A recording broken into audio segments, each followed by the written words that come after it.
தமிழக பகுதியில் மருத்துவ கழிவுகளை கொட்டியதற்காக கைது செய்யப்பட்ட லாரி ஓட்டுநர்கள் சிறையில் அடைக்கப்பட்டனர்.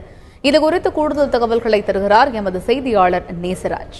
நேசராஜ், வணக்கம். இந்த மருத்துவ கழிவுகள் கொட்டும் விவகாரம் தொடர்பாக லாரி ஓட்டுநர்கள் 23 பேர் கைது செய்யப்பட்ட விவகாரத்தில் தற்பொழுது வழக்கினுடைய நிலைப்பாடு எப்படி இருக்கு?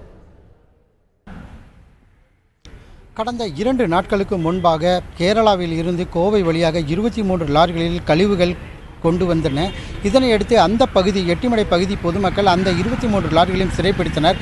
இதனையடுத்து அந்த எட்டிமடை பகுதியில் உள்ள பகுதியில் கழிவுகள் கொட்டப்பட்டதாக தகவலை அடுத்து அங்குள்ள ஒரு 150 டன் கழிவுகளும் அதேபோல் 23 லாரிகளில் மருத்துவ கழிவுகள் இருந்ததாக கூறப்பட்டது.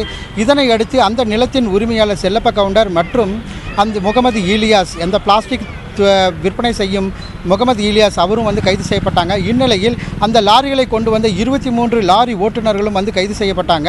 இன்று காலை கோவை ஒருங்கிணைந்த நீதிமன்றத்தில் உள்ள JM7 நீதிபதி பாண்டி விசாரணை நடத்தினார். இந்த விசாரணையில் இந்த 23 லாரி ஓட்டுநர்களுக்கும் வருகிற 10/11/2016 அன்று அவர்களை நீதிமன்ற காவலில் வைக்க உத்தரவிட்டார். அதேபோல கழிவுகள் குறித்து பேசும்பொழுது இந்த கழிவுகள் மறுபடியும் கேரளா அல்லது கர்நாடகாவுக்கு கொண்டு செல்ல வேண்டும் என விசாரணை நடத்தினார். இந்த விசாரணை முடிவில் மாசு கட்டுப்பாட்டு வாரியத்தினருடன் கலந்து பேசி இந்த முடிவு எடுக்கப்படும் என தெரிவித்துள்ளார். தற்போது லாரி ஓட்டுநர்களுடைய வழக்கறிஞர் அருள் சக்தி இருக்கார் நம்மிடையே, அவர்கிட்ட கேட்போம். சார், இந்த வழக்கோட தன்மை என்னது?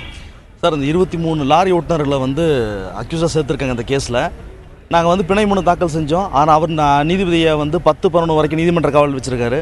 மீண்டும் நாங்கள் 1ஆம் தேதி பிணை மனு தாக்கல் செய்கிறோம். மாசு கட்டுப்பாட்டு மீண்டும் இந்த கழிவில் நான் என்ன செய்ய போகிறீங்கன்னு கேட்டார். நாங்கள் மீண்டும் எங்களுடைய இடத்துக்கு நாங்கள் எடுத்துகிட்டு போயிடுறோம் அப்படின்னு சொன்னோம். அதுக்கு நீதிபதியை நாங்கள் இப்போ முடிவு பண்ணுறோம், நாங்கள் மாசு கட்டு பரிவர்த்தனை பேசிட்டு நாங்கள் முடிவு செய்கிறோம் அப்படின்னு சொல்லி 1ஆம் தேதி வரைக்கும் பொறுத்திருக்க சொல்லியிருக்காங்க.